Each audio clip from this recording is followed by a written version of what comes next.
Supreme court के माननीय न्यायाधीश अनामुल्ला साहब, पटना हाई कोर्ट के माननीय न्यायाधीश राजीव रंजन प्रसाद जी, पटना हाई कोर्ट के माननीय न्यायाधीश मोहित कुमार शाह जी, इस कार्यक्रम में उपस्थित senior advocate supreme court miss Mukta Gupta ji, advocate general Bihar SD Sanjay ji, supreme court में additional solicitor general Archana Pathak Dave ji, Bihar सरकार के मुख्य सचिव प्रत्यय अमृत जी, वरिष्ठ आईपीएस ऑफिसर पीएम नायर जी, बिहार के डीजीपी विनय कुमार जी, बिहार सरकार के एसीएस श्रीनिवासन जी और यहाँ पर उपस्थित पटना हाई कोर्ट के सभी न्यायाधीशगण, अन्य राज्य के भी न्यायाधीशगण, भारत सरकार के सभी पदाधिकारीगण, बिहार सरकार के सभी पदाधिकारीगण, सभी वरिष्ठ अधिवक्तागण, सभी पुलिस पदाधिकारी, अन्य सभी साथी जो न्याय से जुड़े हुए साथीगण हैं, ये अपने आप में एक महत्वपूर्ण विषय है जिस पर आज संपूर्ण बिहार या आज़ादी के पहले जो बिहार था उस पूरे बंगाल, झारखंड, उड़ीसा सब मिलकर हम लोग चिंतन कर रहे हैं। और इसमें कहीं दो मत नहीं है कि बच्चों का गायब होना या कोई व्यक्ति भी गायब हो, यह सरकार के लिए सबसे बड़ा चिंता का विषय है। कोई स्वयं यदि बाहर जाता है तो लौटने की उम्मीद रहती है, लेकिन कोई किसी को यदि गायब किया जाता है तो उसके लौटने की उम्मीद परिवार को कम होती है और तब सरकार और न्यायालय की आवश्यकता पड़ती है। तो सबसे महत्वपूर्ण है जो कई चीजें सरकार कर भी रही है और इस पहल में माननीय सुप्रीम कोर्ट का निर्देश लगातार मिलते रहता है सरकारों को। मैं सुप्रीम कोर्ट को भी बधाई देता हूं कि लगातार इसकी मॉनिटरिंग भी आप लोग कर रहे हैं। और अनामुल्ला साहब ने स्वयं यहाँ, वैसे तो ये बिहार के ही हैं, बिहार इनका घर है, लेकिन यहाँ आकर इतने महत्वपूर्ण विषय पर समय दिया, इसके लिए भी इनको बधाई देता हूँ। और बिहार में इसकी व्यवस्था, इस इम्पॉर्टेंट डिबेट पर आप लोगों ने चर्चा शुरू किया, यह भी हमारे लिए चैलेंज है और हम इसको आगे, हमारी सरकार लगातार इसको आगे बढ़ाने का काम करें। क्योंकि हम गिरफ्तारी, सही कहा मुक्ता जी ने अभी कि गिरफ्तारी होते हैं, उसके पुनर्वास का काम नहीं हो पाता है, उसको व्यवस्थित करने का काम नहीं हो पाता है, उसको स्किल्ड करने की ज़रूरत है, ट्रेनिंग देने की ज़रूरत है, क्योंकि उनके जीवन में दोबारा खुशी आए, यही सरकार की पहल है। न्यायालय भी यही चाहता है कि वो कैसे फिर से व्यवस्थित हो। लेकिन हम लोगों ने एक प्रयास शुरू किया। अभी मैं पिछले 2-3 महीने से मैंने एक कार्यक्रम यहाँ शुरू किया है। उस कार्यक्रम का नाम है सहयोग शिविर। और सहयोग शिविर रियल टाइम पर हम लोगों ने व्यवस्था खड़ा किया। रियल टाइम कोई भी आवेदन देता है कि हमारा बच्चा गायब हो गया, हमारे परिवार का कोई सदस्य गायब हो गया, तो उसकी चिंता तुरंत सरकार को करनी है।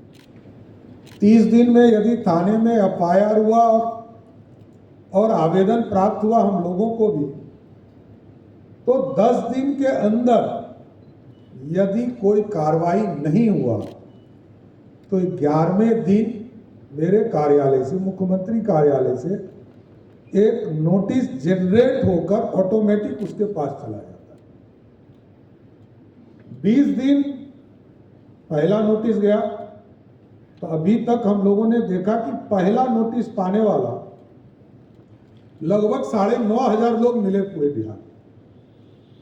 दूसरा 20 दिन पर हम लोग दूसरा नोटिस देते हैं। 20 दिन जब पूरा होता है, 21वें दिन ऑटोमेटिक जनरेट होकर दूसरा नोटिस चला जाता है, और अभी तक मात्र 350 लोगों को ही दूसरा नोटिस देना पड़ा। और तीसरा नोटिस हम लोगों को 25 दिन के बाद 26वें दिन ऑटोमेटिक जनरेट होता है। अभी तक 4 अफसर हिम्मत दिखा पाए हैं कि जो ये तीसरा नोटिस ले पाए अभी तक, लेकिन कोई पदाधिकारी कर्मचारी ऐसा नहीं मिला जिसने 30 दिन पूरा किया हो।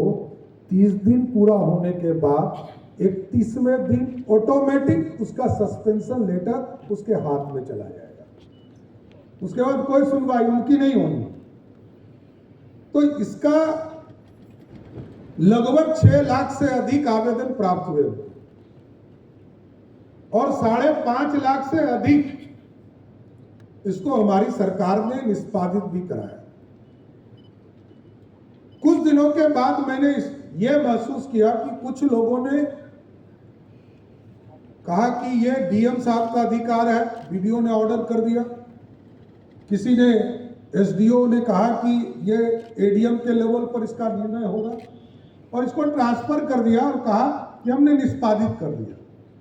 तो मैंने फिर इसको जोड़ा। मैंने कहा कि यदि वीडियो ऑर्डर करेंगे तो उसकी समीक्षा एसडीओ करेंगे, एसडीओ ने ऑर्डर किया तो डीएम करेंगे, डीएम ने किया तो कमिश्नर करेंगे, और कमिश्नर ने किया तो सेक्रेटरी करेंगे। और यदि बिहार में कहीं किसी को न्याय नहीं मिला तो दूसरे मंगलवार को मुख्यमंत्री स्वयं उसकी बात को सुनेंगे। तो मैं सुनता, 129 लोगों का पिछले बार आवेदन आया, और मैं आश्वस्त कर रहा हूं कि 129 में 100 लोगों को मैंने मिला, या तो वीडियो कॉन्फ्रेंसिंग पर उनसे संपर्क किया या स्वयं मिला। और आपको जानकर खुशी होगी कि एक एक व्यक्ति 100% ये सिक्योर करके गया कि हमारा काम हो गया, या अगले 15 दिनों के अंदर उसको पूरा करने की गारंटी जिलाधिकारी के माध्यम से देने का काम किया। तो मेरा यह मानना है कि इस मामले में भी यहाँ हमारे पुलिस महानिदेशक बैठे हैं, चीफ सेक्रेटरी बैठे हैं, हमारे कई ऑफिसर्स बैठे हैं समाज कल्याण, क्योंकि समाज के उत्थान में जो हमारी कुरीति है उसको ही ठीक करना है। और कुरीति में 2 ही रास्ते हैं। एक तो जो परंपरागत कुरीति है वो चलता आ रहा है, उसको धीरे धीरे हम सामाजिक तौर पर कैसे ठीक करें। दूसरा, जो मैंने शुरू में कहा, ये जो मिसिंग सब्जेक्ट है, इसको सबसे ज्यादा हम लोग को फोकस करना पड़ेगा, क्योंकि पुलिस तभी शुरू होती है कहीं कोई गायब हुआ और गायब कराया गया, वहां से पुलिस का काम शुरू हुआ। बिहार जैसे राज्य में आज सबसे अधिक महिला पुलिस बल बिहार, पूरे देश में सबसे ज्यादा पुलिस बल बिहार में। तो मैं तो यही कहूंगा भी कि अनुपम जी यहाँ हैं, हमारी ऑफिसर्स लगातार इस काम को देख रही हैं, इसको भी पूरी तरह फोकस करना चाहिए। जबकि हमने जिले में इसके लिए विशेष तौर पर हम लोगों ने 44 जगह पर डीएसपीज लगाए हैं, और पूरा स्पेशल क्रिमिनल पुलिस यूनिट का भी गठन किया है। कई जगह हम लोगों ने नया सवेरा 1.0 भी चालू किया, उसके बाद दोबारा नया सवेरा 2.0 भी शुरू किया, अब तो 3 भी हम लोग 3.0 भी शुरू कर रहे हैं। तो सारे अभियान चल रहे हैं, लेकिन इसके बावजूद भी क्योंकि एक बड़ी आबादी, shortest way to become a rich man, आसान रास्ते से अमीर बनना चाहता है, तो या तो ड्रग के सेक्टर में चले जा रहे हैं, शराब के सेक्टर में चले जा रहे हैं, या आसान रास्ता बनने के लिए कोई अपराध के रास्ते पर चले जाते हैं, ये भी है। लेकिन इसके बाद उसका जीवन और खराब हो जाता है, क्योंकि एक बार कोई गलती करता है तो उसका जीवन और खराब हो जाता है। तो हमको ये प्रयास करना पड़ेगा कि हम उसको न्याय कैसे दे सकते हैं। चाइल्ड वेलफेयर पुलिस ऑफिसर्स के लिए भी व्यवस्था किया जाए कि हम न्याय के साथ उनके जीवन के बदलाव का प्रयास कैसे कर सकते हैं, इस पर हमको काम करना पड़ेगा। और जो गुप्ता जी ने बताया, गुप्ता जी ने, कि पुनर्वासित करने का काम ये सबसे महत्वपूर्ण है, स्किल्ड करना। और अब तो हम लोगों ने ये शुरुआत भी किया है कई चीज़ों के लिए, कि कई सेक्टर में हम लोग देखते थे कि बहुत चीज़ों की कमी हम लोगों के पास थी। बिहार एक अनोखा राज्य है, जिस राज्य में इंजीनियरिंग कॉलेज पढ़ने के लिए 10 रुपया देना पड़ता है, पॉलिटेक्निक की पढ़ाई करने के लिए मात्र 5 रुपया देना पड़ता है। और अब तो इंटरनेशनल ब्रांड के चीज़ों को भी उसमें जोड़े गए हैं स्किल्ड के लिए, कि हमारे जो बच्चे हैं वो जर्मन सीख सके, जापानी सीख सके, और इंटरनेशनल लैंग्वेजेस इस बिहार की सरजमीन पर सीखकर दुनिया के भी मार्केट में वो जाने का काम कर सकेगा। इसलिए मैं पूर्ण रूप से आपको भरोसा देता हूं कि हमारी सरकार पूर्ण रूप से आपके इस अभियान में पूरा साथ देगा। और डीजीपी और चीफ सेक्रेटरी लगातार इसकी मॉनिटरिंग भी कर रहे हैं, और कई चीज़ों का रिजल्ट भी है कि एक एक महीने में लगभग 1200 से अधिक बच्चों की रिकवरी की जा रही है। तो इन चीज़ों को और बढ़ाने के लिए हमको जिस तरह का भी सुझाव आप लोगों के माध्यम से आएगा, हम जरूर इंश्योर करते हैं कि आपके सुझाव पर पूरी तरह बिहार सरकार काम करके बिहार के बच्चे और बिहार से जो गायब हुए लोग हैं उनको रिस्टोर करके उनको पुनर्वासित करने का भी काम लगातार करता रहेगा। इसलिए मैं तो आपको विशेष धन्यवाद देता हूं आप लोग कि बिहार के लोगों को, बिहार में मैंने अभियान भी चलाया कि अब कर्म भूमि से जन्मभूमि का समय आ गया, और इसलिए कहा कि हमारे पास मूलभूत सुविधा पहले नहीं था। अनुमल्ला साहब तो यहाँ आप एडवोकेट के तौर पर भी आपने काम किया, अब तो बिजली, सड़क, पानी सारे बिहार में सभी जगह उपलब्ध हो गए। अब इस बिहार में, इसी बिहार की धरती पर लौटकर कर्म भूमि से जहां आप काम कर रहे हैं, लौटकर इस बिहार को जन्मभूमि को संवारने का समय आया है। हमने तो सबसे आग्रह किया, मैं रोज इस काम में लगता हूं, और पूरी तरह आप देखिएगा पूरे बिहार के नक्शा को, दुनिया का डेंसेस्ट पॉपुलेशन है। इंडोनेशिया पीछे चला गया, बांग्लादेश पीछे चला गया, पाकिस्तान पहले से पीछे था।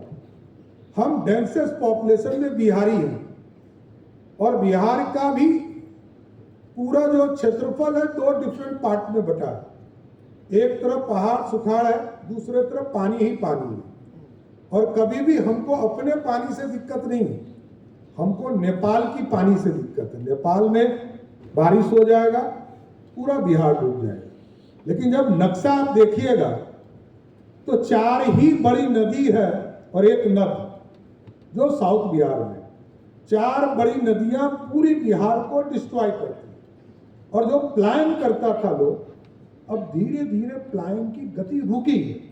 इसलिए मैं कह रहा हूं कि अभी मैं जन वितरण प्रणाली का पूरा रिकॉर्ड देख रहा था। आज के तारीख में 1 नेशन 1 राशन कार्ड के स्तर पर पूरे भारत में मात्र 6 लाख लोग ही बिहार से जाकर दूसरे जगह राशन उठा रहे।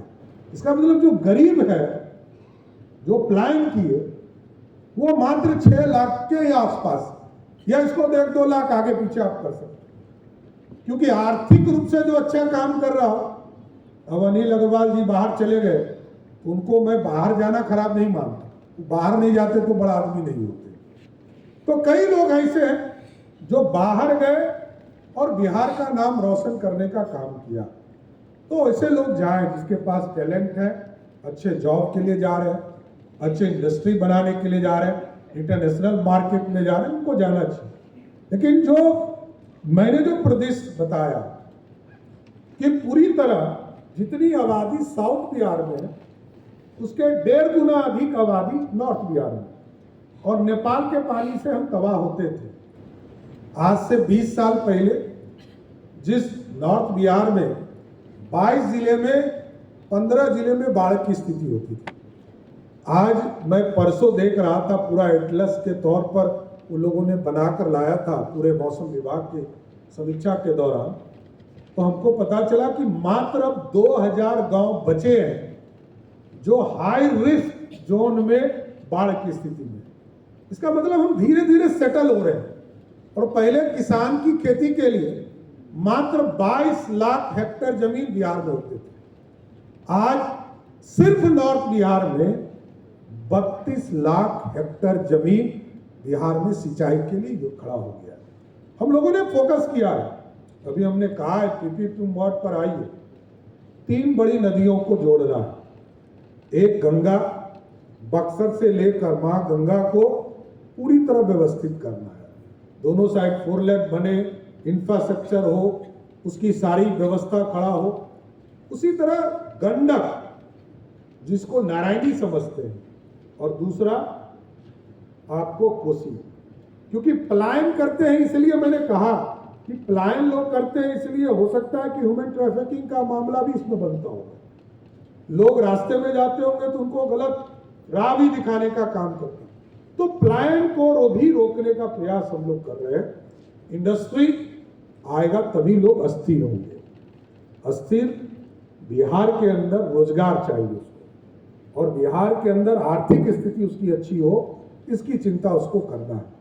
इसलिए मैंने देखा अभी पूरे बिहार में अगले 6 महीने के अंदर हमको लगता है, मैं परसों ही कई स्टील प्लांट के मालिकों से मैं मिला, और लगभग 51,000 करोड़ रुपए के इन्वेस्टमेंट उन लोगों ने बिहार में सहमति दिया कि आप जमीन दीजिए, हम यहाँ स्टील प्लांट और स्टील हब बनाने का काम, हम न्यूक्लियर प्लांट लगाना चाहते हैं। तो कई चीज़ों का काम हम लोगों ने शुरुआत किया है, लेकिन यह जरूर, क्योंकि बाहर लोग नहीं जाए, इसमें फंसे नहीं, इसके चलते जो लोगों को दिक्कत होती है, बिहार की बड़ी आबादी, क्योंकि देश के किसी कोने में आप जाइए, कोटा में जाइएगा तो बच्चा पढ़ने वाला बिहारी और पढ़ाने वाला भी टीचर बिहारी, इसका मतलब दोनों फैकल्टी हमारा ही है, बच्चा भी टीचर भी। हम यहाँ स्थापित करें, देश के किसी कोने में आप जाइए, 1/3 ऑफिसर्स आपको मिलेंगे। यूपीएससी में सबसे ज्यादा यदि कोई बच्चा पास करता है तो वो बिहारी होता है, और 1/3 ऑफिसर आज भी इस देश में, बिहार और यूपी के लोग इस देश में 1/3 से अधिक पदाधिकारी हैं। इसका मतलब टॉप क्वालिटी भी हमारे पास है और बॉटम भी हमारे पास है। तो उसको स्किल्ड करने की जरूरत है, इसको व्यवस्थित करने की जरूरत है। इसलिए मैं जरूर आश्वस्त करता हूं सरकार की तरफ से कि बिहार जैसे 14 करोड़ आबादी वाले राज्य, जिस बिहार देश की लगभग 10% की सारी चीज़ों में हिस्सेदारी है, हम जरूर प्रयास करेंगे कि बिहार की समृद्धि लौटे, क्योंकि आदरणीय प्रधानमंत्री जी देश को विकसित भारत बनाना चाहते हैं, और हमारे पूर्व मुख्यमंत्री नीतीश कुमार जी कहते थे समृद्ध बिहार बनाना है। तो इन दोनों के सपनों को साकार करने में हमारी सरकार और आपके जो सपने हैं, मिसिंग चिल्ड्रन और ह्यूमन ट्रैफिकिंग, इन दोनों में जरूर आश्वस्त करता हूं कि आपको सहयोग करूंगा और बिहार के लोगों को और मजबूत बनाने का प्रयास करूंगा। बहुत बहुत धन्यवाद। कोटि कोटि आभार।